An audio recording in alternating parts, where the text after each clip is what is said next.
Hi everyone, my name is Juhi Singh and I have qualified JRF in English, and in this video I'm going to tell you a timetable which might help you in your preparation for UGC NET JRF. So I believe instead of having a fixed timetable, you should have a flexible timetable, and I'm not going to tell you that ये slot ये इतने बजे उठें, इतने बजे इतने घंटे पढ़ें. No. मुझे लगता है कि हर एक इंडिविजुअल अपना टाइम टेबल खुद ही चॉक आउट करें, और मैं सर्टेन आपको एडवाइस दे सकती हूँ जिससे आप अपना टाइम टेबल बना लें, जिसको फॉलो करना आपके लिए पॉसिबल हो. सो मुझे लगता है कि इंस्टेड ऑफ कितने घंटे पढ़ने चाहिए, मुझे लगता है आप प्रिपरेशन के किस लेवल पे हो उसके हिसाब से अपना टाइम टेबल बनाना चाहिए.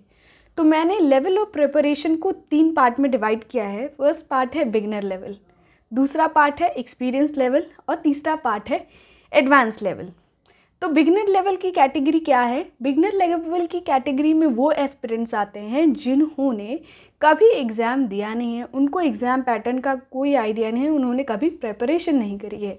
एक्सपीरियंस लेवल के कैंडिडेट वो होंगे जिन्होंने एग्ज़ाम दिया है लेकिन प्रॉपर प्रिपरेशन के हिसाब से नहीं, पर उनको सर्टेन आइडिया है कि एग्ज़ाम में क्वेश्चन कितने आते हैं, कैसे आते हैं, क्या क्या चीज़ें पढ़नी होती हैं. ठीक है. और एडवांस लेवल की कैटेगरी में वो स्टूडेंट्स आते हैं जिनका नेट क्वालिफाई है पर वो JRF के लिए प्रिपरेशन कर रहे हैं. So I will start with the beginner level. So beginner level के स्टूडेंट्स को सबसे पहले स्लॉट में जो पढ़ाई का पहला स्लॉट होगा उसमें they should start with revision. कि पहले दिन, उसके पिछले वाले दिन आपने क्या पढ़ा है उसको प्रॉपरली रिवाइज करें, और उसके बाद ही अपना जो मेन टॉपिक्स हैं उनको पढ़ें. जैसे आपने रिवीजन कर लिया जो आपने लास्ट डे पढ़ा था, फिर उसके बाद जो मेन टॉपिक्स हैं आप पूरे दिन उसको पढ़ो, फिर उसके बाद इवनिंग में आप पेपर 1 पढ़ो. इससे क्या होगा कि आपने तो बिल्कुल ही प्रिपरेशन नहीं करी है, तो आपके टॉपिक धीरे धीरे कवर होंगे और उस पर प्रॉपर नोट्स बनाओ. मतलब पेपर 2 को आपने पूरा दिन दिया, इवनिंग का टाइम जो है वो पेपर 1 को दिया. ये आपका प्रिपरेशन स्ट्रैटेजी होनी चाहिए. एक्सपीरियंस लेवल के स्टूडेंट्स को क्या करना चाहिए? एक्सपीरियंस लेवल के स्टूडेंट को पता है कि सर्टेन चीज़ें कैसी होती हैं एग्ज़ाम में, तो उनको भी मुझे लगता है कि पहला स्लॉट अपना रिविजन का रखना चाहिए.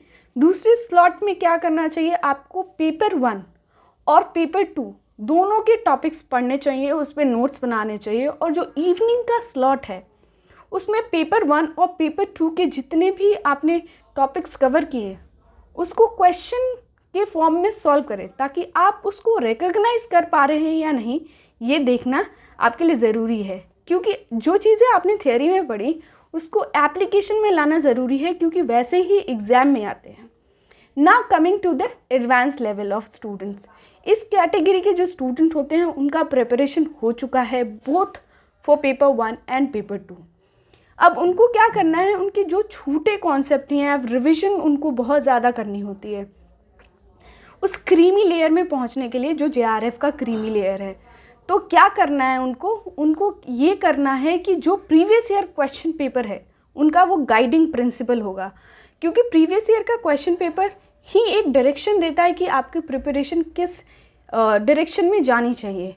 तो उनको क्या करना चाहिए? जो क्वेश्चन है उनको प्रॉपरली एनालाइज करना चाहिए, अलॉन्ग विथ उसके जो चारों ऑप्शंस हैं उसको भी डिग करना चाहिए कि ये क्वेश्चन है, ये सही आंसर है, और ये जो बाकी तीनों जो ऑप्शंस, जो रिमेनिंग ऑप्शंस हैं वो क्या हैं, उनको भी आप देखो कि ये कौन सा कॉन्सेप्ट है, ये राइटर किस चीज़ से एसोसिएटेड है, ये राइटर कौन से एज से बिलोंग करते हैं, इनके इम्पॉर्टेंट वर्क क्या हैं. सो इसको आप सॉल्व करो. हर एक क्वेश्चन जो प्रीवियस ईयर में है उनके हर एक ऑप्शंस को डिग करो, उस पर प्रॉपर नोट्स बनाओ, उसको रिवाइज करो, और जो भी आपके प्रीवियसली मेड नोट्स हैं उसको रेगुलरली रिवाइज करो. 50% आप नोट्स को दो, 50% आप क्वेश्चंस को दो, and you should do this for both the paper 1 as well as paper 2. अगर आप ऐसा करोगे तो definitely you will be able to clear JRF in your next attempt.